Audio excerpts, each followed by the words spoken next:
Hello दोस्तों, मैं प्रदीप शुक्ला आपका स्टडी अड्डा में बहुत बहुत स्वागत करता हूं। उम्मीद करते हैं आप अच्छे होंगे, स्वस्थ होंगे और आपकी तैयारी, आपकी पढ़ाई बहुत ही बेहतरीन तरीके से चल रही होगी। तो आज मैं आपके लिए ले करके हाजिर हूं CUET का प्रीवियस ईयर का क्वेश्चन पेपर। तो CUET जो एग्ज़ाम है वो आपका जो है सेंट्रल यूनिवर्सिटीज़ में एडमिशन के लिए एक एग्ज़ाम होता है, कि एंट्रेंस एग्ज़ाम होता है। CUET का फुल फॉर्म ही है सेंट्रल यूनिवर्सिटीज़ एंट्रेंस टेस्ट। तो उसमें जो आपका एक तीसरा सेक्शन आता है जनरल टेस्ट का, ठीक है ना, जिसमें आपका मैथ, रीजनिंग और जनरल नॉलेज के क्वेश्चन पूछे जाते हैं। तो उसमें हम आज डिस्कस करने वाले हैं मैथ के क्वेश्चनों को, ठीक है ना, कि किस प्रकार के क्वेश्चन आए थे और कैसे उनको आप आसानी से सॉल्व कर सकते हैं। और आगे भी जो एग्ज़ाम होने वाला है मई में, उसमें भी इसी प्रकार के क्वेश्चन आपसे पूछे जाएंगे, ठीक है ना, इन्हीं टॉपिक से रिलेटेड पूछे जाएंगे। क्लियर है? तो चलिए आज की क्लास को स्टार्ट करते हैं बिना किसी देरी के। और देखिए, जरा देखिए पहला क्वेश्चन क्या है भाई। पहला क्वेश्चन जरा रीड करते हैं और फिर इसको जो है सॉल्व करने की हम लोग कोशिश करते हैं। ओके, ठीक है। क्वेश्चन देखिए, कह रहा है कि P and Q each working alone can do a work in 10 days and 15 days respectively. They started the work together, but Q left after some time and P finished the remaining work in 5 days. After how many days from the start did Q leave?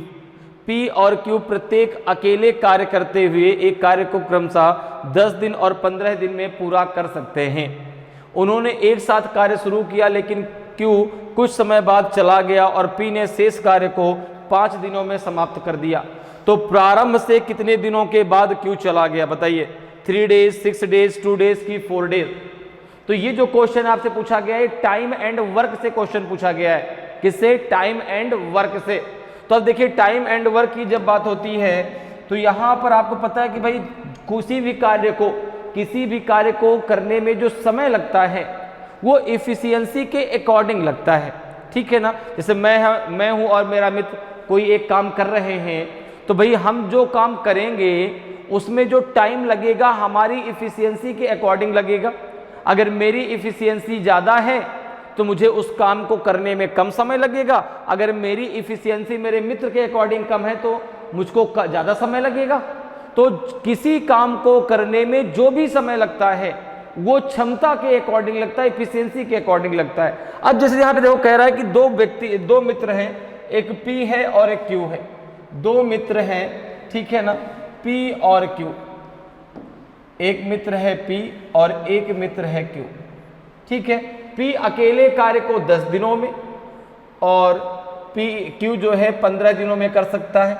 ये क्या दिया गया है? ये उनका समय दिया गया है, ये D का समय दिया गया है। अगर मैं बात करूं कि इनकी इफिशियंसी कितनी होगी, क्योंकि इफिशियंसी के अकॉर्डिंग ही तो समय लगेगा, इफिशियंसी के अकॉर्डिंग ही तो समय लगेगा। तो ये तो समय दिया गया कि भाई इसने 10 दिन में पूरा कर दिया, इसने 15 दिन में अकेले पूरा कर दिया। तो अब यहां से हम सबसे पहले निकाल लें टोटल वर्क। टोटल वर्क कैसे निकालेंगे? 10 और 15 का एलसीएम ले लीजिए। तो 10 और 15 का जो एलसीएम है यहां से आपका आ जाएगा टोटल वर्क। तो 10 और 15 का एलसीएम हो जाएगा 30। एलसीएम वह संख्या होती है जो दोनों से डिवाइड हो जाए, ठीक है ना, जो 10 से भी डिविजिबल हो और 15 से भी आपका डिविजिबल हो। तो दोनों से डिविजिबल संख्या है 30। तो अब देखो जरा इनकी इफिशियंसी निकाल लो। तो 10 3 जा 15 और ये आ जाएगा आपका 15 2 जा 30, ठीक है ना। 10 3 जा 30 और 15 2 जा 30। तो P की इफिशियंसी कितनी आ गई? एक दिन में 3 काम करने की है। Q की इफिशियंसी एक दिन में 2 काम करने की है। दोनों को मिलकर के कितनी है? 5 काम करने की। अब अगर दोनों मिलकर काम करते हैं तो इस काम को 6 दिन में पूरा कर देते भाई। टोटल वर्क जो तो आपका 30 है, अगर दोनों मिलकर करते तो इस कार्य को वो जो है 6 दिन में पूरा कर देते। लेकिन वो कह रहा है कि कुछ समय बाद Q चला गया और P ने अकेले इस कार्य को 5 दिन में फिनिश किया। तो अगर एक चीज यहां पर समझो, अगर Q छोड़कर ना जाता तो हम इसको ऐसे मान लेते, Q अगर छोड़कर ना जाता, भाई Q तो चला गया, Q अगर छोड़कर ना जाता तो Q 5 दिनों में कितना काम कर लेता, जरा देखिए। तो आपने कहा Q की इफिशियंसी एक दिन में काम करने की 2 है, ठीक है ना। अगर भाई Q छोड़कर Q, चूंकि गया कौन Q, गया कौन Q, तो अगर Q छोड़कर ना जाता तो वह जो है 5 दिनों में कितना काम कर लेता। तो आपने कहा कि अगर Q छोड़कर ना जाता तो 5 दिनों में Q कितना काम करता। तो 5 दिनों में Q द्वारा किया गया कार्य, 5 दिनों में Q द्वारा किया गया कार्य। तो आपने कहा कि भाई Q की क्षमता कितनी है, 2 है।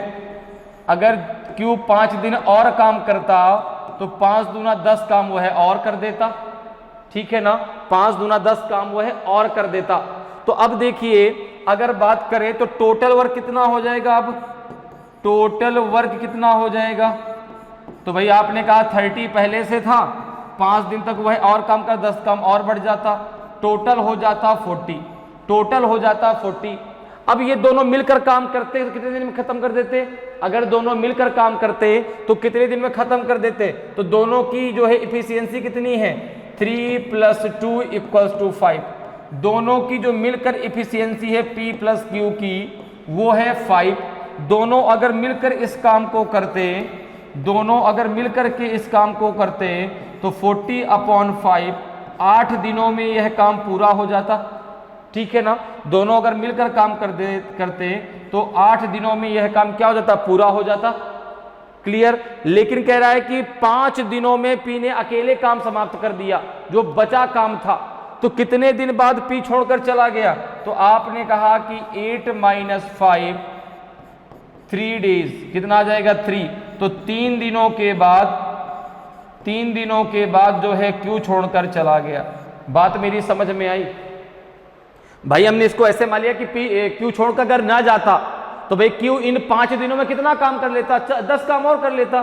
तो भाई टोटल काम आपका 40 हो जाता। दोनों मिलकर करते तो 8 दिन में फिनिश कर देते, ठीक है ना। तो भाई उसने 5 दिन में फिनिश कर दिया अकेले P ने, तो 3 दिन के बाद Q छोड़कर चला गया। तो यहाँ पे आंसर हो जाएगा ऑप्शन ए, यहाँ पे आंसर हो जाएगा ऑप्शन ए। 3 दिन के बाद जो है, प्रारंभ से कितने दिन के बाद Q चला गया, 3 दिन के बाद चला गया। 3 दिन के बाद जो है Q जो है काम छोड़ करके चला गया। क्लियर, समझ में आया कैसे करना था, क्लियर है। तो इसका आंसर क्या हो जाएगा आपका, ऑप्शन ए। आगे बढ़ते अगले क्वेश्चन पे आते हैं। अगले क्वेश्चन को जरा भाई रीड करते देखिए क्या है। अगला क्वेश्चन आपका पूछा गया है कि सरफेस एरिया ऑफ क्यूब पूछा गया। क्या पूछा गया है कि what is the total surface area of A cube of side 3 centimetre. 3 centimetre भुजा वाले घन का कुल पृष्ठीय क्षेत्रफल क्या है, बताइए भाई। 27 square centimetre, 54 square centimetre, 36 square centimetre की 72 स्क्वायर सेंटीमीटर। तो अब इस क्वेश्चन को सॉल्व करने के लिए आपको डायरेक्ट जो है फॉर्मूले की जरूरत पड़ेगी, ठीक है, कि भाई क्यूब का टोटल सरफेस एरिया का फॉर्मूला क्या होता है। तो अगर हम बात करें कि total surface area of A cube, अगर मैं बात करूं कि टोटल सरफेस एरिया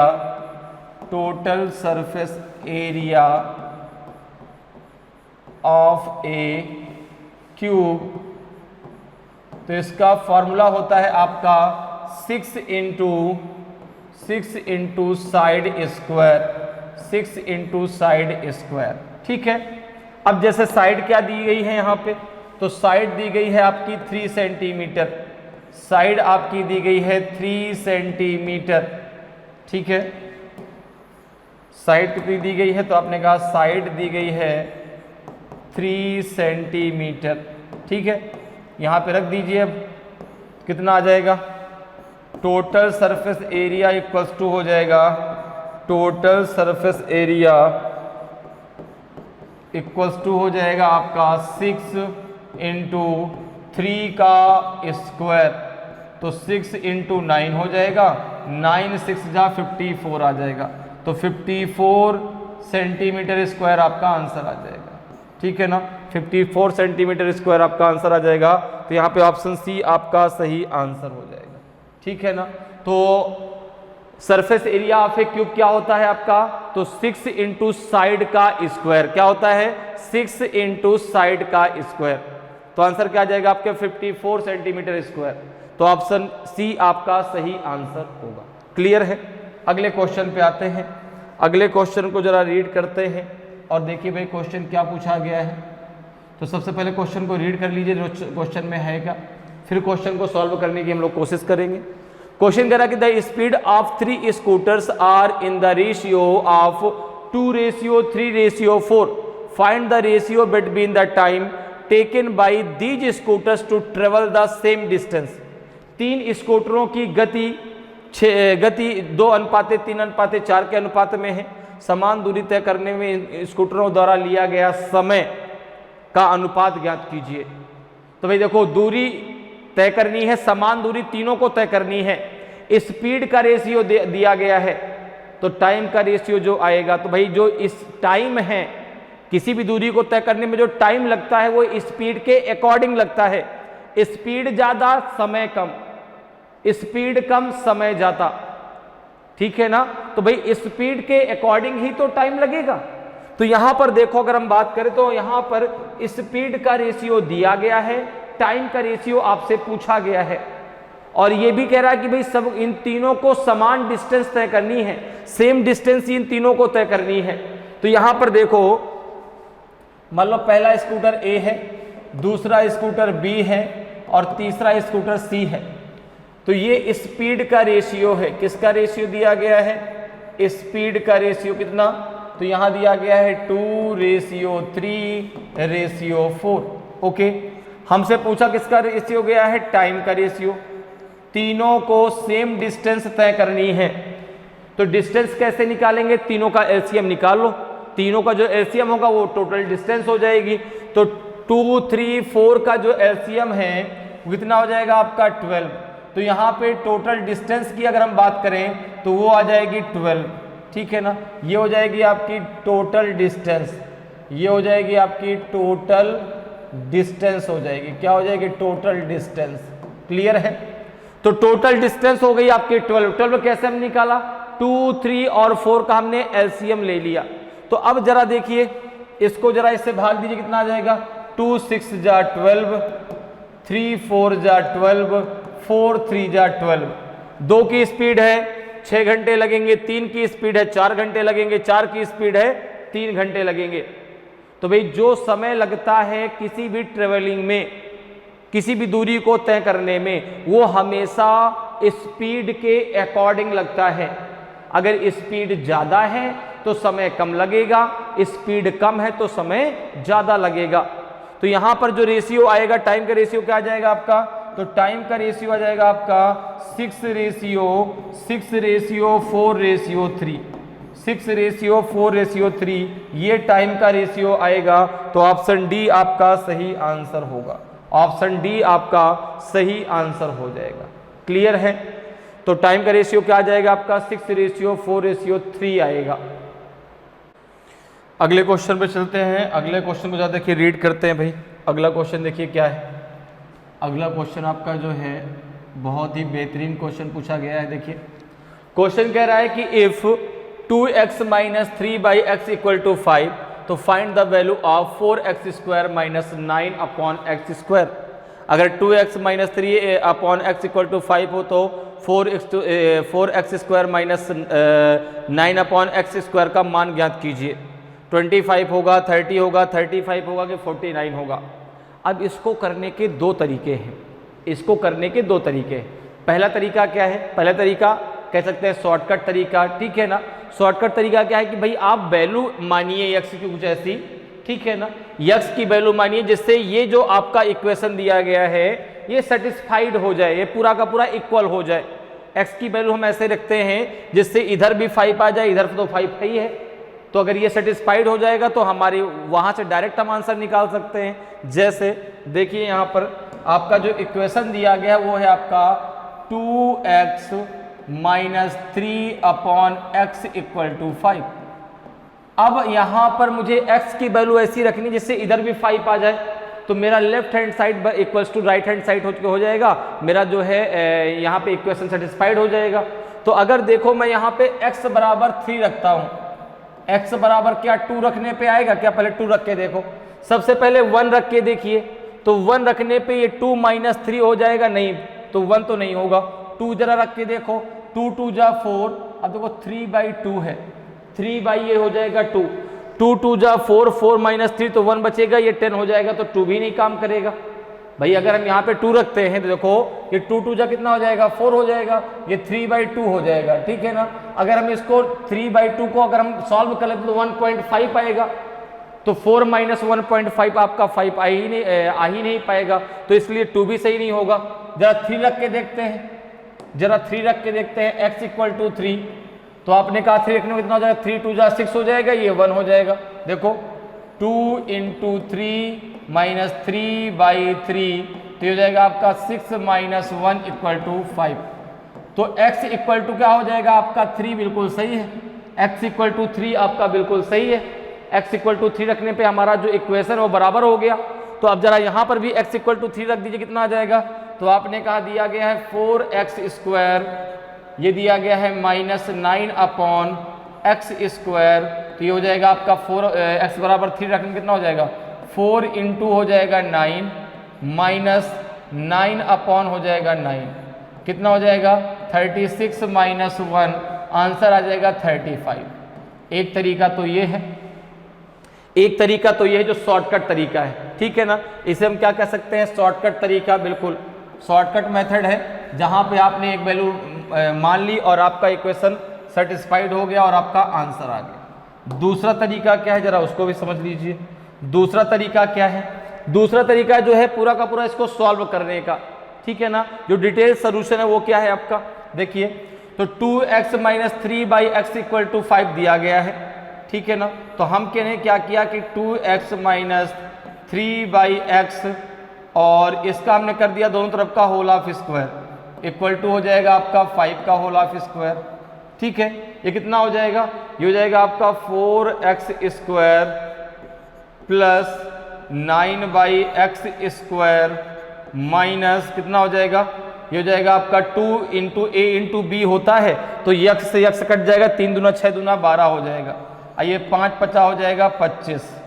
अब देखो ये कितना हो जाएगा आपका 4x² प्लस 9/x², ये उधर जाएगा तो हो जाएगा 37, कितना हो जाएगा 25 प्लस 12 हो जाएगा 37। क्लियर।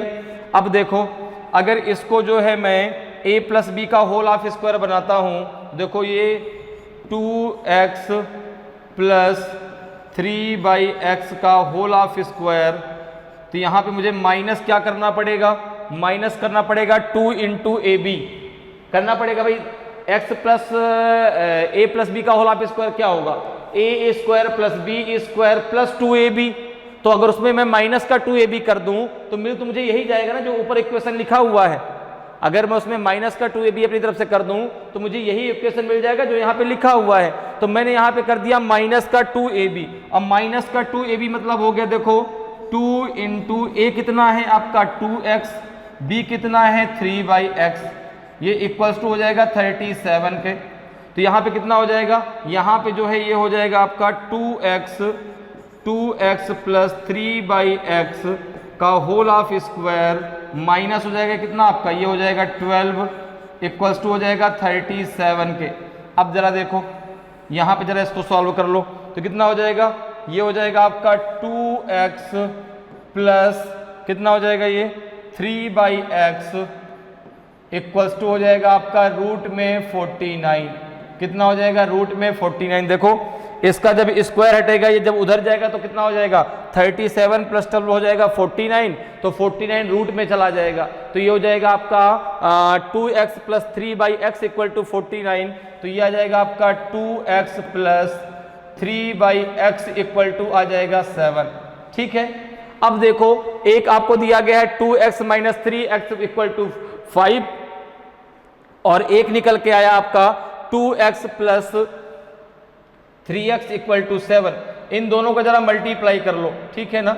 अगर आप ये मान के चलो कि ये इक्वेशन नंबर सेकंड है और इसको फर्स्ट मान लो, कि 2x minus 3/x equal to 5, ये इक्वेशन नंबर फर्स्ट था, ये इक्वेशन नंबर फर्स्ट था।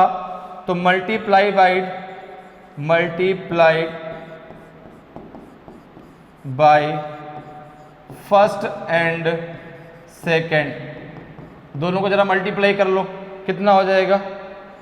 तो 2x माइनस 3/x को मल्टीप्लाई कर दो आप 2x प्लस 3/x से, तो ये हो जाएगा आपका 7 × 5 ही तो हो जाएगा। ठीक है, तो देखो जब इसको मल्टीप्लाई करो कितना आ जाएगा आपका? ये हो जाएगा 4x², एक ये प्लस का आएगा एक माइनस का आएगा, कट जाएगा, तो ये हो जाएगा आपका 4x² और ये हो जाएगा माइनस का 9/x² इक्वल्स टू हो जाएगा आपका 35। कितना हो जाएगा? 35। और इसी की वैल्यू तो आपको निकालनी थी, इसी की वैल्यू तो आपको निकालनी थी भाई। जब इसको आप सॉल्व करोगे तो पहले 2x का मल्टीप्लाई करोगे तो 4x², ये प्लस का आएगा, फिर जब इसका इसमें करोगे तो एक माइनस का आएगा, तो ये वैल्यू कट जाएगी, इसका इसमें करोगे तो माइनस का 9/x² हो जाएगा, तो 4x² माइनस 9/x² कितना आ जाएगा? 35 आ जाएगा। क्लियर है? तो ये पूरा डिटेल सोल्यूशन है। आप इसको इस प्रकार से जो है एक वैल्यू मान करके, एक जो है x का मान मान करके भी सॉल्व कर सकते हैं, आप पूरा डिटेल सोल्यूशन भी लगा सकते हैं। क्लियर है? दोनों चीजें आपको समझ में आ गई कि पूरा का पूरा डिटेल सोल्यूशन कैसे सॉल्व करने का है और शॉर्टकट तरीका क्या है इसको सॉल्व करने का। तो आप तो एग्जाम में शॉर्टकट तरीके को ही अपनाइए, वैल्यू रख दीजिए, जल्दी आपका आंसर आ जाएगा। क्लियर है? तो इसका आंसर कितना हो जाएगा? इसका आंसर हो जाएगा आपका 35, इसका आंसर हो जाएगा आपका 35। तो ऑप्शन सी आपका सही आंसर होगा। क्लियर? चलो आगे बढ़ते हैं, अगले क्वेश्चन पर चलते हैं भाई। अगले क्वेश्चन को रीड करते हैं और फिर देखते हैं भाई सोल्यूशन क्या होगा उसका। देखिए क्वेश्चन को जरा रीड करिए भाई। क्वेश्चन कह रहा है कि a person crosses a 600 meter long street in 5 minutes, what is his speed in kilometer per hour. एक व्यक्ति 600 मीटर लंबी सड़क को 5 मिनट में पार करता है, तो किलोमीटर प्रति घंटे में उसकी गति क्या है बताइए। 3.6 किलोमीटर पर आवर है, 7.2 किलोमीटर पर आवर है कि 8.2 किलोमीटर पर आवर है कि 10 किलोमीटर पर आवर है। कौन सा आपका सही आंसर होगा भाई? इन तीनों में, तीनों नहीं चारों में कितनी स्पीड निकल के आएगी? तो स्पीड बराबर होता है डिस्टेंस अपॉन टाइम, तो डिस्टेंस बराबर होता है स्पीड इनटू टाइम, अर्थात हम कह सकते हैं शॉर्टकट में कि s = d/t, s से स्पीड, d से डिस्टेंस, t से टाइम। ठीक है ना? तो आपको पता है कि स्पीड बराबर क्या होता है? स्पीड बराबर होता है आपका distance upon time, distance upon time. Distance बराबर क्या हो जाएगा? Speed into time. कह रहा है कि 600 मीटर लंबी सड़क को एक व्यक्ति 5 मिनट में पार कर जाता है, तो सड़क तो भाई स्थिर है, चलायमान कौन है? व्यक्ति। ठीक है ना? चलायमान कौन है? व्यक्ति है। तो कह रहा है कि भाई एक सड़क है इस प्रकार से, ठीक है, सड़क कितनी लंबी है? 600 मीटर की ये सड़क है, एक व्यक्ति इस पर चल रहा है, ठीक है ना, और वह इसको कितने मिनट में, वह इसको जो है कितने समय में पार कर जाता है? 5 मिनट में इसको पार कर जाता है। तो आपने कहा कि यहाँ पर जो है डिस्टेंस कितनी दी गई है? डिस्टेंस कितनी दी गई है? तो डिस्टेंस दी गई है आपकी 600 मीटर, ठीक है ना। टाइम कितना दिया गया है? टाइम दिया गया है 5 मिनट। तो आप एक काम करिए, इस मिनट को कन्वर्ट कर दीजिए सेकंड में। तो यहाँ पर देखो स्पीड बराबर क्या हो जाएगा? स्पीड इक्वल्स टू हो जाएगा आपका डिस्टेंस अपॉन टाइम, तो 600 अपॉन टाइम 5। अब इसको सेकंड में कन्वर्ट कर दो तो 60 हो जाएगा। क्योंकि जो दूरी है वो मीटर में दी गई है, तो समय को सेकंड में कन्वर्ट कर लीजिए, तो जो आपकी स्पीड है मीटर पर सेकंड में आ जाएगी। तो बाद में उसको हम जो किलोमीटर पर आवर में चेंज कर लेंगे। अब तो कितना हो जाएगा? 60, 1 जा 60 हो जाएगा, 5 2 जा 10 हो जाएगा। स्पीड आ जाएगी आपकी 2 मीटर पर सेकेंड, 2 मीटर पर सेकंड आ जाएगी। अब इसको कन्वर्ट कर लो आप किलोमीटर पर आवर में, तो 2 × 2 हो जाएगा 18/5, तो ये हो जाएगा आपका 36/5। तो 5 7 जा 35, बचेगा 1, डेसिमल लगाया, 0 बढ़ाया, 5 2 जा 10, 10.2 किलोमीटर पर आवर। क्या स्पीड आ जाएगी? 10.2 kilometre per our. Option B आपका सही आंसर हो जाएगा। क्लियर है? कितनी स्पीड आएगी? 10.2 किलोमीटर पर आवर इसकी स्पीड आ जाएगी। मीटर पर सेकंड में कितनी आएगी? 2 मीटर पर सेकंड। किलोमीटर पर आवर कितनी आ जाएगी आपकी? तो 7.2 किलोमीटर पर आवर। तो ऑप्शन जो है आपका बी बिल्कुल सही आंसर होगा। समझ में आया कैसे? स्पीड बराबर होता है डिस्टेंस अपॉन टाइम। टाइम दिया था मिनट में, हमने उसको कन्वर्ट कर लिया सेकंड में। तो मिनट को सेकंड में कन्वर्ट करने के लिए क्या करेंगे? 60 से हमने मल्टीप्लाई कर दिया। क्लियर है? चलिए आगे बढ़ते हैं, अगले क्वेश्चन पर आते हैं भाई। अगले क्वेश्चन को जरा रीड करते हैं। अगला क्वेश्चन देखिए क्या दिया गया है, रीड करके इसको सॉल्व करने की हम लोग कोशिश करते हैं भाई। ठीक है, पढ़िए जरा क्वेश्चन देखिए। क्वेश्चन करा कि a man walking at the rate of 5 kilometre per our crosses a bridge in 15 minutes. The length of the bridge is. एक व्यक्ति 5 किलोमीटर प्रति घंटे की गति से चलते हुए एक पुल को 15 मिनट में पार करता है। पुल की लंबाई कितनी है? 600 मीटर है, 750 मीटर है, 1000 मीटर है कि 1250 मीटर है? बताइए भाई क्या होगा आंसर। तो ऐसा क्वेश्चन मैंने अभी अभी आपको बताया है, स्पीड बराबर डिस्टेंस अपॉन टाइम। तो जरा एक बार कोशिश करिए, एक बार आप लोग कोशिश करिए कि इसका आंसर निकल आए आपसे, क्योंकि अभी अभी मैंने आपको ऐसा ही क्वेश्चन कैसे करना है अभी हम लोगों ने डिस्कस किया है। तो जरा कोशिश करें इस क्वेश्चन का आंसर निकालने की। तो देखिए बहुत ही आसान सा क्वेश्चन है, ठीक है ना। आप अपनी कोशिश जारी रखिए, हम लोग भी डिस्कस कर रहे हैं।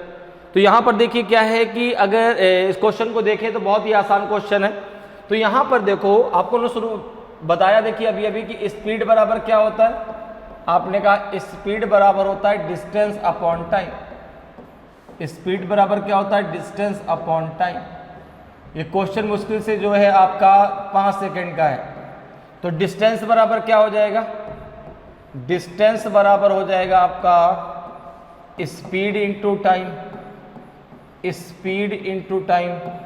तो डिस्टेंस ही तो हमें बतानी है। क्या बतानी है? डिस्टेंस। ठीक है ना। तो अब देखो कह रहा है कि भाई जो है एक व्यक्ति एक ब्रिज को पार कर रहा है। एक व्यक्ति एक ब्रिज को पार कर रहा है। तो भाई व्यक्ति चलायमान है, ब्रिज की तो कोई स्पीड है नहीं, ब्रिज की कोई स्पीड नहीं है। स्पीड किसकी है? व्यक्ति की। ब्रिज तो अपने आप में एक जगह कांस्टेंट खड़ा है, व्यक्ति भाई बराबर चला जा रहा है उसके ऊपर से। तो कह रहा है कि व्यक्ति की जो स्पीड है वो दी गई है किलोमीटर पर आवर में। ठीक है, जो दूरी निकल के आएगी डिस्टेंस वो मीटर में निकल के आएगी। तो हम क्यों ना इस स्पीड को मीटर पर सेकंड में कन्वर्ट कर लें। तो अगर हम स्पीड को मीटर पर सेकंड में कन्वर्ट करते हैं तो स्पीड आपकी दी गई है 5 किलोमीटर पर आवर। इसको मीटर पर सेकंड में कन्वर्ट करने के लिए आपको मल्टीप्लाई करना होगा 5/18 से। तो यह आ जाएगा आपका 25/18 मीटर पर सेकंड। मीटर पर सेकंड। अब देखो टाइम कितना दिया गया है आपको? टाइम दिया गया है आपको जो है 15 मिनट। मिनट को आपने सेकंड में कन्वर्ट कर लिया तो जाएगा 15 × 60। कितना हो जाएगा? 15 × 60। तो अब देखो डिस्टेंस क्या है? डिस्टेंस वही है जो लेंथ ऑफ ब्रिज है। ध्यान रखना, डिस्टेंस क्या है? लेंथ ऑफ ब्रिज है। यहाँ पे हम जो भी डिस्टेंस की बात करते हैं, डिस्टेंस मतलब हो गया लेंथ ऑफ ब्रिज। क्योंकि ब्रिज को क्रॉस करने के लिए भाई जितना लंबा ब्रिज होगा उतना दूर चलेगा वो। ठीक है ना। तो डिस्टेंस क्या है? लेंथ ऑफ ब्रिज है। ठीक है ना। तो यहाँ पे देखो डिस्टेंस बराबर क्या हो जाएगा? डिस्टेंस इक्वल्स टू हो जाएगा आपका 25/18 × 15 × 60। अब देखो 6 से इसको कट कर दो। 6 × 10 = 60, 6 × 3 = 18, 3 × 5 = 15, 25 × 5 = 125 × 10। तो ये आ जाएगा आपका जो है 1250 मीटर। कितना आ जाएगा? 1250 मीटर। 1250 मीटर जो है ब्रिज की लेंथ आ जाएगी। ऑप्शन डी आपका सही आंसर हो जाएगा। क्लियर है।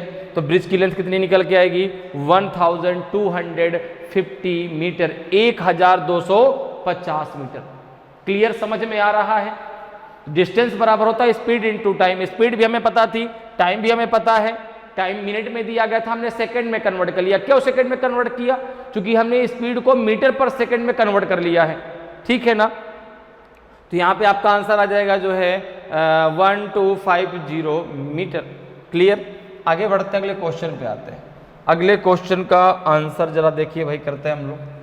क्वेश्चन को जरा रीड करिए और रीड करने की बाद जरा सॉल्व करने की हम लोग भरपूर कोशिश करते हैं। क्लियर है? क्वेश्चन देखिए, कह रहा है आपसे कि अ train travels eight an average of 50 miles per hours for 2:1/2 hours and then travels at a speed of 70 miles per hour for 1:1/2 hours. How far did the train travel in the entire 4 hours? एक train औसतन 50 मील प्रति घंटे की गति से 2.5 घंटे के लिए यात्रा करती है और फिर 1.5 घंटे के लिए 70 मील प्रति घंटे की गति से यात्रा करती है। पूरे 4 घंटे में ट्रेन ने कितनी दूरी तय की? बताइए। बहुत आसान सा क्वेश्चन है। 120 माइल्स की, 150 माइल्स की, 200 माइल्स की, 230 माइल्स की, कितनी डिस्टेंस उसने तय की है इस टोटल 4 आवर्स की जर्नी में, आपको बताना है। तो यहां पर देखिए, स्पीड बराबर क्या होता है? Distance upon time. डिस्टेंस बराबर क्या होता है? डिस्टेंस बराबर क्या होता है? डिस्टेंस बराबर क्या होता है? तो आपने कहा स्पीड इनटू टाइम। डिस्टेंस बराबर क्या होता है? Speed into time. तो यहां पे देखो स्पीड कितनी दी गई है? स्पीड कितनी दी गई है? तो आपने कहा स्पीड दी गई है 50 माइल्स पर आवर, ठीक है ना। 50 माइल्स पर आवर, ठीक है। टाइम कितना दिया गया है? टाइम दिया गया है आपको 2.5 घंटे का। 2:1/2 आवर्स, इसको हम क्या लिख सकते हैं? 5/2 आवर्स। कितना लिख सकते हैं? 5/2 आवर्स, ठीक है ना। इसका मतलब और हो गया। तो अगर डिस्टेंस की बात करें, डिस्टेंस कितनी निकल के आएगी? डिस्टेंस कितनी निकल के आएगी? तो आपने कहा हो जाएगा स्पीड इनटू टाइम। तो 5/2, तो 2 जा 4, 2 5 जा 10, 25 2 जा 50 होता है, 25 5 जा 125। तो जो है इसने अभी तक 2.5 घंटे में 50 की स्पीड से कितनी दूरी तय की? इसने तय की 125 मील। अब जरा सेकंड चेक कर लो। अब कह रहा है कि स्पीड कितनी है? अब है स्पीड जो है 70 miles per hour, 70 miles per hour है, ठीक है ना। टाइम कितना है? टाइम जो है अब वो है आपका 1:1/2। इसको हम क्या लिख सकते हैं? 3/2 आवर। तो अब डिस्टेंस कितनी हो जाएगी? तो अब डिस्टेंस कितनी हो जाएगी? तो डिस्टेंस इक्वल्स टू होता है आपका स्पीड इनटू टाइम। तो 70 गुणे 3/2, तो 35 दूना 70 होता है। ये जगह 3 5 15, 3 3 का 9, 1 10, यह आ जाएगा 105 माइल्स। तो टोटल डिस्टेंस कितनी हो जाएगी? अगर हम बात करें कि टोटल डिस्टेंस कितनी हो जाएगी? टोटल डिस्टेंस कितनी हो जाएगी? तो आपने कहा पहले वो चला 125 और अब चला 105, कितना हो जाएगा? तो 25 5 हो जाएगा आपका 30, और कितना हो जाएगा आपका 125 है ना, तो 25 5 130, 100 200 225 हो जाएगा, 230 हो जाएगा। 230 माइल्स आपका आंसर आ जाएगा। 230 माइल आपका मील आपका आंसर आ जाएगा। तो यहाँ पे जो है ऑप्शन डी आपका सही आंसर होगा। ट्रेन जो है पूरे 4 घंटे में 203 मील चली, तो ऑप्शन डी आपका सही आंसर होगा। अगले क्वेश्चन पे चलते हैं। देखिए अगला क्वेश्चन क्या है भाई, अगले क्वेश्चन पे आते हैं। अगला क्वेश्चन जरा रीड करिए भाई, देखिए क्या कह रहा है। क्वेश्चन कह रहा है कि ए इज, जरा थोड़ा सा ऐसे नीचे कर लेते हैं, clear. A is twice as good a workman as B and together they finish a piece of work in 18 days. Okay, in how many days will A alone finish the work?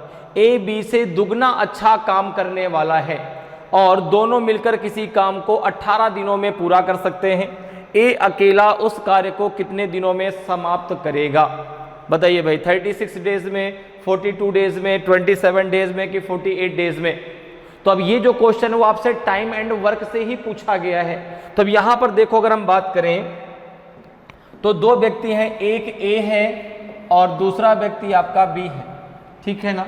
दो व्यक्ति हैं ए और B, और इनकी जो है efficiency का जो रेशियो दिया गया वो क्या दिया गया? देखो, A is twice as good a workman as B. A B से दुगना अच्छा कार्य करता है। तो अगर मैं इनकी इफिशियंसी की रेशियो की बात करूं, इनके इफिशियंसी की रेशियो की बात करूं, तो इसकी इफिशियंसी 2 है, इसकी इफिशियंसी 1 है। भाई दुगना अच्छा काम करने वाला है, तो अगर बी 1 काम करता है तो ए 2 काम करेगा। तो इनके इफिशियंसी का रेशियो क्या निकल के आएगा? 2:1। अब देखो, कह रहा है कि दोनों जब मिलकर काम करते हैं, दोनों जब मिलकर काम करते हैं ए और बी, तो ये जो है 18 दिनों में काम को फिनिश कर देते हैं। दोनों को मिलकर इफिशियंसी कितनी है? ए प्लस बी दोनों की इफिशियंसी कितनी है? ए प्लस बी दोनों की इफिशियंसी कितनी है? तो आपने कहा 2 + 1 = 3, ठीक है ना। तो अगर हम बात करें कि टोटल वर्क कितना निकल के आएगा, टोटल वर्क कितना निकल के आएगा, तो आपने कहा ये हो जाएगा आपका efficiency into time, efficiency into days. भाई चूंकि जो टाइम लगता है वह क्षमता के अकॉर्डिंग ही तो लगता है, ठीक है ना। जो टाइम लगता है क्षमता के अकॉर्डिंग लगता है, तो इफिशियंसी इनटू डेज हो जाएगा। तो इफिशियंसी कितनी है? टोटल 3। कितने दिनों में समाप्त करते हैं? 18 दिनों में। तो टोटल कार्य कितना हो गया? 54। टोटल वर्क कितना हो गया? 54। तो कह रहा कि अगर ए अकेले करता तो कितने दिनों में फिनिश कर लेता? तो आपने कहा 54 टोटल वर्क है, ठीक है ना। और ए की इफिशियंसी कितनी है? 2। तो इसको जो है 27 डेज लग जाते। कितने दिन लग जाते? 27 डेज लग जाते। ऑप्शन आपका सी जो है सही आंसर होगा। क्लियर है? तो ए अगर अकेले वर्क करता तो 27 डेज में वह वर्क को फिनिश कर पाता। क्लियर? भाई ए की इफिशियंसी 2 है, बी की इफिशियंसी 1 है, ठीक है। दोनों की मिलकर इफिशियंसी कितनी हो जाएगी? 3। दोनों मिलकर के 18 दिनों में काम फिनिश करते हैं, तो टोटल वर्क कितना हो जाएगा आपका? Efficiency into days.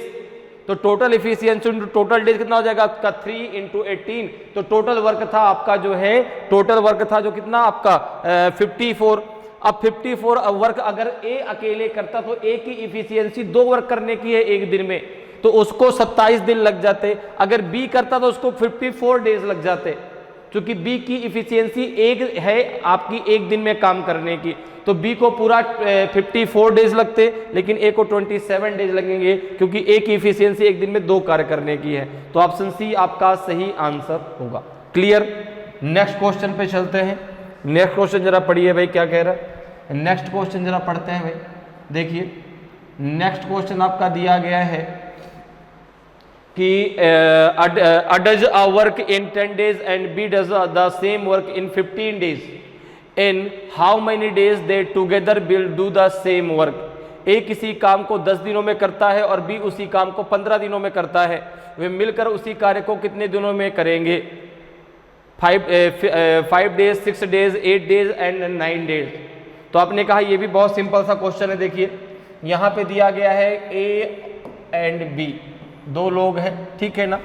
डेज की पहले आपको रेशियो दिया गया है कि ए जो है किसी काम को 10 दिनों में और बी जो है उसी काम को 15 दिनों में पूरा करता है। अगर मैं बात करूं कि टोटल वर्क कितना आएगा, टोटल वर्क की अगर बात करें तो आपका 10 और 15 का जो एलसीएम है वो 30 होगा, ठीक है ना। टोटल वर्क कैसे निकालेंगे? तो 10 और 15 का हम एलसीएम ले लेंगे, तो 10 और 15 का एलसीएम हो जाएगा आपका 30।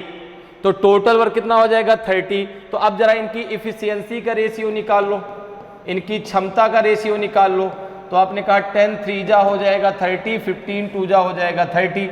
तो ए और बी की टोटल इफिशियंसी कितनी हो जाएगी? आपने कहा 3 + 2 = हो जाएगा आपका 5। अब कर अगर दोनों मिलकर साथ काम करते तो कितने दिनों में समाप्त कर देते? तो दोनों की मिलकर के इफिशियंसी कितनी है? 5। अगर दोनों मिलकर काम करते हैं अगर दोनों मिलकर काम करते हैं तो टोटल काम है 30, दोनों की मिल की इफिशियंसी है 5, टाइम कितना लग जाता है आपका 6 डेज, टाइम कितना लग जाता है 6 डेज, 6 दिनों में दोनों मिलकर इस कार्य को खत्म कर देते। तो ऑप्शन बी आपका सही आंसर होगा। दोनों मिलकर के जो है इस कार्य को 6 दिनों में समाप्त कर देंगे। क्लियर, समझ में आया भाई? टोटल वर्क है 30, ए की इफिशियंसी कितनी है आपकी 3 और बी की इफिशियंसी है 2, तो दोनों की मिलके है 5 और टोटल काम है 30, दोनों अगर मिलकर करते हैं तो 6 दिनों में टोटल वर्क को ये फिनिश कर देंगे। क्लियर है? चलिए नेक्स्ट क्वेश्चन पे चलते हैं। नेक्स्ट क्वेश्चन को जरा रीड करिए भाई। नेक्स्ट क्वेश्चन देखिए क्या कह रहा है। नेक्स्ट क्वेश्चन भी आपसे टाइम एंड वर्क से ही पूछा गया है, तो जरा इसको पढ़ते देखिए क्वेश्चन में क्या है। क्वेश्चन को जरा एक बार रीड करिए पहले। क्वेश्चन कह रहा है कि a man can do a job in 15 days, his father takes 20 days and his son finishes it in 25 days. तो how long will they take to complete the job if they all work together. एक आदमी किसी काम को 15 दिनों में कर सकता है। उसके पिता को 20 दिन लगते हैं और उसका पुत्र उसे 25 दिनों में पूरा करता है। यदि वे सभी एक साथ कार्य करें तो वे कार्य को पूरा करने में कितना समय लेंगे? Less than 6 days, exactly 6 days, approximately 6.4 days या मोर देन 10 डेज। बताइए भाई क्या होगा आंसर? तो यहां पर देखिए, अभी मैंने आपको ऐसा क्वेश्चन करना बताया कैसे आपको करना है, तो आप भी जरा कोशिश करें कि इसका आंसर क्या निकल के आएगा। लेस देन 6 डेज निकल के आएगा कि एग्जैक्टली 6 डेज निकल के आएगा कि अप्रॉक्सीमेटली 6.4 डेज निकल के आएगा कि मोर देन 10 डेज निकल के आएगा। तो अब देखो यहाँ पे क्या है, 3 लोग हैं, मैन एक आदमी है, उसके पिता हैं फादर, और उसका पुत्र है सन। ठीक है, एक आदमी जो है 15 दिनों में काम कर सकता है, उसका पिता 20 दिनों में, और उसका जो पुत्र है वो 25 दिनों में कर सकता है। तो ये तो डेज का रेशियो दिया गया है, ये हो गया आपका डेज का रेशियो। तो अब जरा इनकी इफिशियंसी का रेशियो निकालो भाई, तीनों की इफिशियंसी का रेशियो। तो तीनों की इफिशियंसी कैसे निकालेंगे? तो सबसे पहले हम टोटल वर्क निकालेंगे। सबसे पहले क्या निकालेंगे? तो आपने कहा टोटल वर्क। टोटल वर्क कितना है? तो तीनों का एलसीएम निकाल लो। तो अगर आपको डायरेक्ट एलसीएम ना निकले तो आप इस प्रकार से निकाल सकते हैं, 15, 20, 25 फैक्टर मेथड से। 5 से कर दो, 5 3 जा 15, 5 4 जा 20, 5 5 जा 15, फिर से 5 से कर दो तो 3 4 आ जाएगा, 3 आएगा, लास्ट में 4 आएगा, 4 3 जा 12 हो जाएगा, और ये हो जाएगा आपका 5, तो 12 5 जा 60 हो जाएगा, 60 इंटू 5 आपका 300 हो जाएगा। कितना हो जाएगा? 300। तो 300 इनका एलसीएम आ जाएगा। तो टोटल वर्क कितना हो जाएगा आपका? 300। तो अगर कभी आपको डायरेक्ट एलसीएम ना निकले तो आप उसको फैक्टर मेथड से भी निकाल कर जो है बता सकते हैं। क्लियर है? तो अब देखो टोटल कितना हो गया आपका? 300 हो गया। अब अगर मैं इफिशियंसी की बात करूं तो मैन की इफिशियंसी कितनी निकल के आएगी? आपने कहा 20, 15 2 जा 30 होता है, 20 यहाँ पे 15 निकल के आएगा, यहाँ पे आपका 25 1 जा 25, 25 2 जा 50 हो जाएगा, 12 निकल के आएगा। अब देखो तीनों मिल करके इस वर्क को कितने दिन में समाप्त कर देंगे? तो कह रहा है कि मैन प्लस उसके पिता फादर प्लस सन, तीनों को मिलकर के इफिशियंसी कितनी आ जाएगी? 20 प्लस 15 प्लस 12। तो आपने कहा ये हो जाएगी 47। कितनी हो जाएगी? 47। तो तीनों मिलकर इस काम को कितने दिन में फिनिश कर देंगे? मैन प्लस फादर प्लस सन। तो आपने कहा टोटल वर्क है 300, तीनों की मिलकर इफिशियंसी है 47। 300 में 47 का जरा भाग दे दो, जरा भाग भाई। 47 से डिवाइड करो 300 को, कितना आ जाएगा? तो 6 चौको 24, 4 7 28 ज़्यादा हो जाएगा, 6 बार ले लो, 6 7 42, 4 आया, और 6 चौको 24, 4 28, 10 में से 2 गया 8, 9 में से 8 गया 1, डेसिमल लगाया 0 बढ़ाया, तो 4 चौको 16, तो 4 सत्ते 28 और 4 चौको 16 2 18 ज़्यादा हो जाएगा, 3 बार ले लो तो जाएगा 3 7 जा 21, 2 3 4 जा 12, 2 हो जाएगा 14, 10 में से 1 गया 9 और 7 में से 4 गया 3, फिर 0 बढ़ा गया, 4 8 32, तो ये आ जाएगा लगभग 6.4 डेज। ये आंसर आपका सी आएगा। जब आप इसमें से भाग देंगे इतना आ जाएगा आपका ये 6.4 अप्रॉक्सीमेटली आएगा लगभग, तो अप्रॉक्सीमेट 6.4 डेज आपका सही आंसर होगा। लगभग 6.4 दिन लग जाएंगे, ठीक है ना। तो ऑप्शन सी आपका सही आंसर हो जाएगा। क्लियर है, समझ में आया। ये डेज का रेशियो दिया गया था, टोटल वर्क हमने निकाल लिया, उनका एलसीएम निकाल के, फिर वहां से हमें इफिशियंसी का रेशियो मिल गया। टोटल इफिशियंसी हो गई 47, टोटल वर्क है 300, तो यहाँ पे जो आंसर आ जाएगा आपका आ जाएगा अप्रोक्सीमेट 6.4 डेज, लगभग 6.4 दिन। अगले क्वेश्चन पे आते हैं भाई। अगले क्वेश्चन को जरा रीड करिए भाई, क्या दिया गया देखिए। अगला क्वेश्चन जरा पढ़े, अगला क्वेश्चन जरा पढ़े। क्वेश्चन कह रहा है कि a man goes down stream at x kilometer per hour and up stream at y kilometer per hour, the speed of the boat in still water is. एक व्यक्ति धारा के अनुकूल x किलोमीटर प्रति घंटे की गति से और धारा के प्रतिकूल y किलोमीटर प्रति घंटे की गति से जाता है, तो स्थिर जल में नाव की गति है, बताइए। 0.5x plus y, 0.5x minus y, x plus y, चौथे में x माइनस वाई। तो बहुत सिंपल सा क्वेश्चन है ये बोट एंड स्ट्रीम से आपसे क्वेश्चन पूछा गया है। तो देखिए, एक बोट है जो एक धारा में इस प्रकार से जा रही है, ये तो धारा है, ठीक है ना, और ये एक बोट है जो कि इस पे चली जा रही है, ठीक है। बोट की स्पीड क्या है, v मान लीजिए, धारा की स्पीड u। तो अगर मैं बात करूं कि डाउन स्ट्रीम में स्पीड क्या होगी, डाउन स्ट्रीम में बोट की स्पीड क्या होगी, तो आपने कहा b प्लस यू हो जाएगी, ठीक है ना। और अप स्ट्रीम में बोट की स्पीड क्या होगी, अप स्ट्रीम में बोट की स्पीड क्या होगी, तो आपने कहा ये हो जाएगा v माइनस यू, जहां v जो है u से ज़्यादा होगा। भाई अगर जो बोट है उसकी स्पीड जो है वह धारा की स्पीड से ज़्यादा होगी तभी तो उसके विपरीत में आ पाएगी, अगर कम होगी तो धारा ही उसको बहा के ले जाएगी। तो यहाँ पर जो है v ग्रेटर देन u होगा, ये हमेशा ध्यान रखना, क्योंकि भाई जब v ज़्यादा होगा तभी उसके विरुद्ध में आ पाएगा, कम हो जाएगी उसकी स्पीड तो धारा ही उसको बहा के ले जाएगी। तो धारा के अनुकूल बोट की स्पीड क्या हो जाएगी, b प्लस यू। भाई जिधर धारा जा रही है उधर ही बोट जा रही है, तो उसको डिस्टेंस तय करने में कम समय लगेगा, क्योंकि धारा की स्पीड भी है प्लस बोट की स्पीड दोनों मिल गई।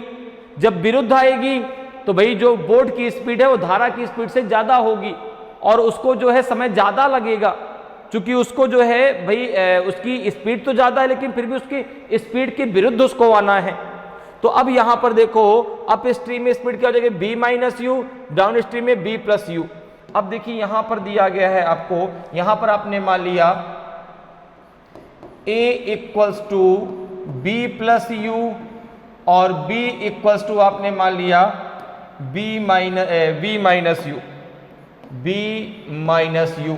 तो यहाँ पर आपको दिया गया है, यहाँ पे आपको दिया गया है b प्लस यू की वैल्यू दी गई है x किलोमीटर पर आवर, धारा के अनुकूल उसकी स्पीड है x किलोमीटर पर आवर और धारा के विरुद्ध उसकी स्पीड है y kilometer per our. v minus you दिया गया है y किलोमीटर पर आवर। तो यहाँ पे अगर देखें तो a इक्वल्स टू हो जाएगा आपका x किलोमीटर पर आवर और b इक्वल्स टू हो जाएगा आपका y kilometer per our. Clear. अब जरा देखें तो अगर बात करें कि speed of boat, speed of boat in still water, speed of boat in still water शांत जल में नाव की चाल, तो ये होता है आपका a plus b upon two, ठीक है ना। शांत जल में अगर पूछी जाती है धारा की चाल, ठीक है ना, speed of stream in still water, तो a minus b upon two. अगर पूछा जाता है कि जो है speed of boat in still water, तो आपका जो है फॉर्मूला होता है a plus b upon two. तो यहाँ पे हो जाएगा आपका जो है x plus y upon two.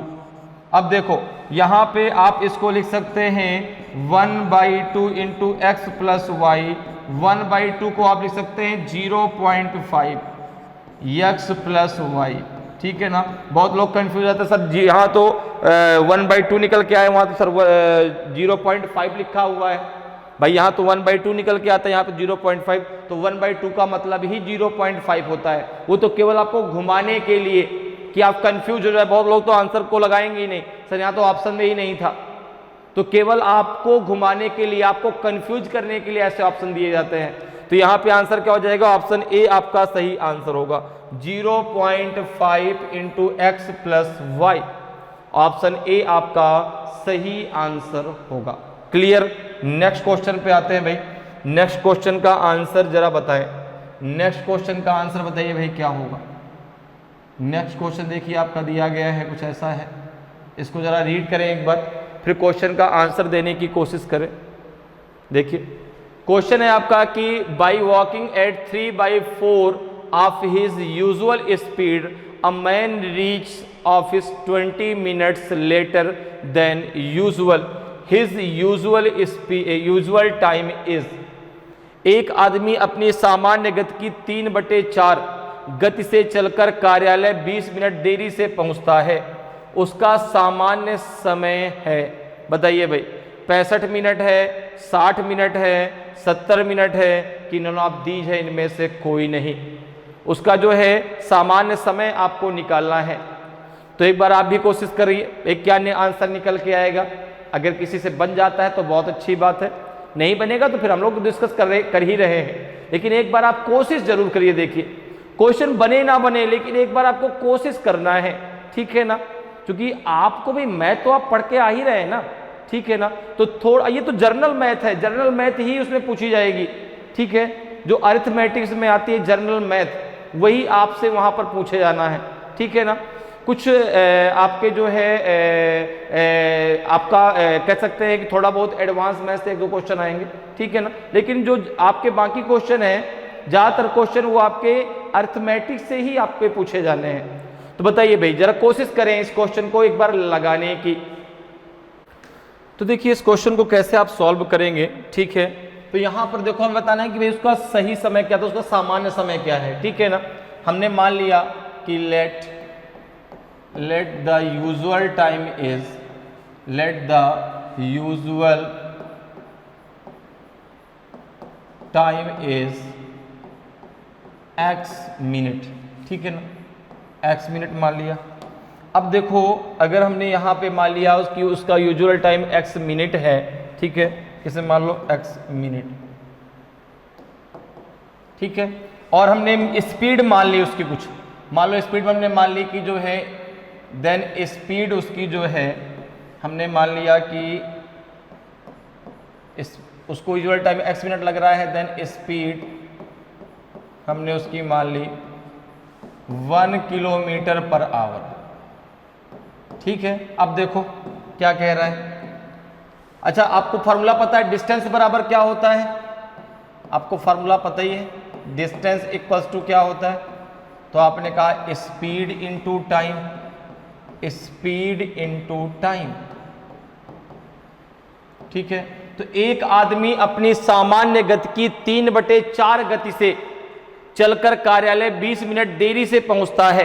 तो देखो यहां पर जो है दिया गया है, अब हमने यूजुअल टाइम कितना माना है, उसका x माना है, ठीक है ना।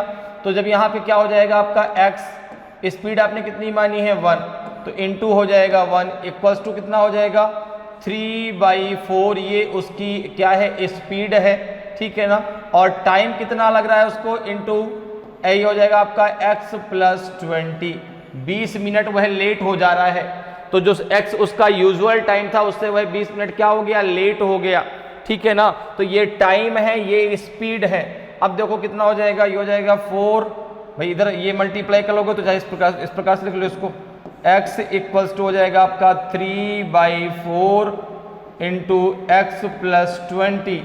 अब देखो 4 का मल्टीप्लाई इधर कर लो तो जाएगा 4x इक्वल्स टू 3 का मल्टीप्लाई अंदर कर दो 3x प्लस हो जाएगा 60। तो ये हो जाएगा आपका 4x minus 3x equals to हो जाएगा 60। तो x इक्वल्स टू आ जाएगा जो है आपका कितना 60। तो आपका जो है x कितना आ गया 60 मिनट। तो कितना यूजुअल टाइम उसका क्या है 60 मिनट या कहते हैं 1 आवर। तो ऑप्शन बी आपका सही आंसर हो जाएगा। क्लियर है। तो ये जो है कितना आ जाएगा आपका 60 मिनट्स आ जाएगा। ऑप्शन बी आपका सही आंसर हो जाएगा। क्लियर। आगे बढ़ते हैं, अगले क्वेश्चन पर आते हैं। अगले क्वेश्चन का जरा आंसर बताएं भाई क्या होगा। अगले क्वेश्चन का जरा आंसर बताएं भाई। क्वेश्चन को पहले रीड करिए और फिर उसका जो है आंसर निकालने की कोशिश करिए। पहले रीड कर लीजिए क्वेश्चन को सही से, ठीक है ना। किसी भी क्वेश्चन को पहले समझना बहुत ज़रूरी है। जब क्वेश्चन समझ जाएंगे तो आप आसानी से उसको सॉल्व कर पाएंगे। इसलिए पहले क्वेश्चन को रीड करिए। क्वेश्चन देखिए कह रहा है कि if a is 20% more than b and b is 30% less than c, then by what percentage c is greater than a। यदि a b से 20% अधिक है और b c से 30% कम है तो c a से कितने प्रतिशत अधिक है बताइए। बहुत बढ़िया क्वेश्चन है। तो ये क्वेश्चन आपका परसेंटेज से पूछा गया है। 23% अधिक है कि 15% अधिक है कि 10% अधिक है कि 19% अधिक है। तो देखिए यहां पर जो है अगर हम बात करें परसेंटेज की, ठीक है ना, ये क्वेश्चन किस टॉपिक से पूछा गया परसेंटेज से, ठीक है ना। परसेंटेज मतलब होता है जिस संख्या के साथ परसेंटेज लगाओ तो अपॉन 100, ठीक है। ज्यादा तो हम यहाँ पे जो बेस मानेंगे वो 100 मानेंगे, ठीक है। ज्यादा उसमें प्लस करेंगे, अगर कम है तो उसमें माइनस कर देंगे। अब जैसे यहाँ पे कह रहा है 3 है, एक ए है, एक बी है और एक तीसरा है आपका सी। अब कहा गया कि जो बी है, बी इज 30% लेस देन सी। अगर मैंने सी की वैल्यू 100 मान ली तो बी की वैल्यू आपकी कितनी आ जाएगी 70 आ जाएगी, ठीक है ना। बी सी की वैल्यू अगर मैंने कितनी मान ली 100 मान ली, 100 मान ली, तो जो बी की वैल्यू कितनी आ जाएगी आपकी 70। चूंकि जो बी है वह सी से 30% कम है, तो सी अगर 100 है तो 100 का 30% कितना हो जाएगा 30 हो जाएगा। तो 100 माइनस 30 आपका हो जाएगा कितना 70। अब कह रहा है कि जो ए है वह बी से 20% अधिक है। जो ए है वह बी से 20% अधिक है। तो एक चीज बताइए कि 70 का 20% होता कितना है। 70 का 20% मतलब अपॉन 100, 0 से 0 दोनों कैंसिल हो जाएगा। 70 का 20% हो जाएगा आपका 14। कितना हो जाएगा 14। तो अब जरा 70 में 14 जोड़ दो, कितना हो जाएगा। तो ये हो जाएगा आपका 84। कितना हो जाएगा 84। तो अगर b की वैल्यू 70 है तो a की वैल्यू है 84। क्लियर, बात मेरी समझ में आई।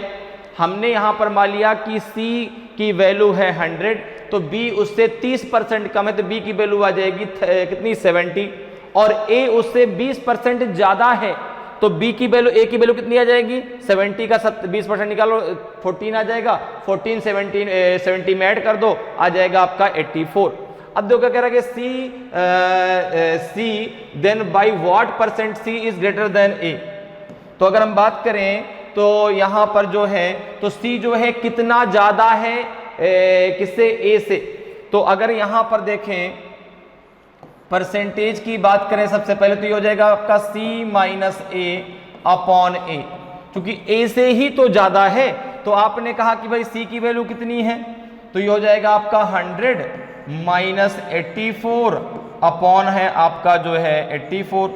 तो c कितना ज्यादा है तो आपने कहा 16 ज्यादा है किससे a से। a की वैल्यू कितनी है 84 इंटू आप 100 कर दो, ठीक है। किससे काट दें 2 से काट दें तो 4 से काट दो ना, 4 चौको 16, 4 दूना 8, 4 एकम 4। ये हो जाएगा आपका 400 अपॉन 21। 400 अपॉन 21, जरा 21 का भाग दे दीजिए 400 में। 21 का जरा भाग दीजिए 400 में भाई। तो अगर भाग देंगे 21 का 400 में कितना आ जाएगा जरा देखो 400। तो 2 2 जा 4 ज़्यादा हो जाएगा, 1 टाइम जाएगा 21 हो जाएगा, 10 में से 1 गया 9, 3 में से 2 गया 1, 0 नीचे आ गया, 2 9 18 कर दो, 9 1 कम 9, 9 दूना 18, कितना बचेगा 1 बचेगा, तो लगभग 19% आ जाएगा, लगभग 19% आ जाएगा, 19%, ठीक है ना। तो ये लगभग में वैल्यू आ जाएगी 19%, लगभग 19% आएगा। क्लियर है, समझ में आया। तो सी ए से कितना ज़्यादा है, तो आपने कहा कि सी की वैल्यू 100 है, परसेंटेज जब निकालेंगे तो सी माइनस ए अपॉन ए, क्योंकि किससे ज़्यादा है सी ए से, तो अपॉन में ए ही तो आएगा, भाई ए से ही तो हमें कंपेयर करना है। तो सी 16 ज़्यादा है ए से, तो 16 अपॉन कितना हो जाएगा 84, तो ये आ जाएगा अप्रॉक्सीमेट 90%, लगभग 19% आएगा। तो ऑप्शन डी आपका सही आंसर होगा, ऑप्शन डी आपका सही आंसर होगा। क्लियर, चलिए आगे बढ़ते हैं, नेक्स्ट क्वेश्चन में आते हैं। भाई नेक्स्ट क्वेश्चन को जरा रीड करें। नेक्स्ट क्वेश्चन देखिए क्या कह रहे हैं, नेक्स्ट क्वेश्चन को जरा रीड करते हैं। देखिए क्वेश्चन कह रहा है कि a solution of 60 liter of acid and water contains 65% acid, how much water must be added to get a solution of 52% acid. 60 liter acid और पानी के घोल में 65% एसिड है, तो 52% अम्ल का घोल प्राप्त करने के लिए कितना पानी मिलाया जाना चाहिए। 20 लीटर, 18 लीटर, 15 लीटर की 12 लीटर। तो जरा देखें, सबसे पहले जो है एसिड और पानी वाटर का जो रेशियो दिया गया है, एसिड और वाटर का जो रेशियो कितना है, आपने कहा यहाँ भाई 65% अगर आपका पानी है, एसिड है, तो 35% आपका क्या होगा, वाटर होगा। ठीक है, अब जरा इसको कट कर लो, किससे भाई, अपॉन 100, तो 100 से 100 दोनों तरफ कट जाएगा, तो ये हो जाएगा आपका 65, ये हो जाएगा रेशियो 35, ये कितना आ जाएगा, तो 5 से काट दो, 13 पचे 65, 5 सत्ते 35, तो ये आ जाएगा आपका 13:5। अब देखो रेशियो का टोटल कितना है, तो आपने कहा 13 + 7, ये हो जाएगा रेशियो का टोटल है 20। टोटल जो आपको मिक्सचर दिया गया वो 60 लीटर है, तो 1 = हो जाएगा 3 के, 1 = हो जाएगा 3 के, तो 3 का मल्टीप्लाई इसमें कर दो और 3 का मल्टीप्लाई इसमें कर दो, तो एसिड हो जाएगा आपका 39 लीटर और पानी हो जाएगा 21 लीटर। क्लियर है, एसिड कितना 60 लीटर में, एसिड है आपका 39 लीटर और वाटर है 21 लीटर। अब कह रहा है कि भाई इसमें हमें मिलाना है पानी, हमें मिलाना है पानी, और अब जो नया घोल चाहिए, अब जो नया आपका मिक्सचर बनके तैयार होगा उसमें 52% आपका अम्ल होगा और बाकी जो बचा वो पानी होगा। तो मिलाना किसको है, मिलाना जो है आपका जो है वो पानी को मिलाना है। ठीक है ना, नया जो रेशियो बनेगा वो क्या बनेगा, अगर मैं आपसे कहूं कि न्यू रेशियो क्या होगा, न्यू रेशियो क्या होगा, न्यू रेशियो क्या होगा किसका, एसिड का और वाटर का, एसिड का और वाटर का नया रेशियो क्या है, तो आपने कहा 52% एसिड है, तो बाकी जो बचा 48% आपका वाटर होगा। इसको अगर हम 2 से डिवाइड करें तो ये हो जाएगा 26, ये हो जाएगा आपका 24, 2 से फिर डिवाइड कर दो, हो जाएगा 13, ये हो जाएगा 12। अब जो रेशियो आएगा वो 13:12 का आएगा। जरा देखो मिलाना क्या है, पानी, हमने मान लिया कि इसमें हमने A लीटर पानी मिला दिया, हमने मान लिया कि इसमें हमने जो है A लीटर पानी मिला दिया, कितने लीटर पानी, A लीटर पानी मिलाया। ठीक है ना, तो देखो क्या हो जाएगा, ये बनेगा जो है रेशियो 39/21 + A = हो जाएगा, नया रेशियो कितना चाहिए 13/12। इसको जरा सॉल्व कर लो, 12 का मल्टीप्लाई कर दो 39 में, 13 का मल्टीप्लाई कर दो इसमें, तो 12 9 जा 108 होता है, तो 8 आ जाएगा, 10 आपका क्या हो गया कैरी, 12 3 जा 36 और 10 हो जाएगा 46, 468 = हो जाएगा 13 1 जा 13, 13 2 जा 26 और 1 हो जाएगा आपका 27, 273 + 13A। ओके, यहाँ पे जरा इसको सॉल्व कर लिए, कितना आ जाएगा, ये हो जाएगा 13A = हो जाएगा आपका 468 माइनस हो जाएगा 273, तो ये A = कितना आ जाएगा आपका, 8 में से 3 गया तो 5, 16 में से 7 गया तो 9, 3 में से 2 गया तो 1, 195/13, तो 13 1 जा 13, 13 6 जा हो जाएगा आपका नहीं 13 5 जा 65, 13 5 जा 65। तो यहाँ पे ए की वैल्यू कितनी आ जाएगी 15 लीटर, ए की वैल्यू कितनी आ जाएगी 15 लीटर आ जाएगी। तो कितने लीटर पानी मिलाना पड़ेगा 15 लीटर पानी मिलाना पड़ेगा। तो ऑप्शन सी आपका सही आंसर हो जाएगा।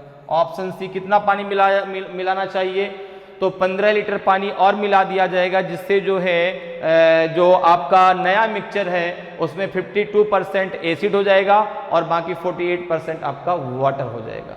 क्लियर है? तो इस प्रकार से आप बहुत आसानी से मैथ के क्वेश्चनों को सॉल्व कर सकते हैं। उम्मीद करते हैं कि आज की क्लास आपको बहुत अच्छे से समझ में आई होगी।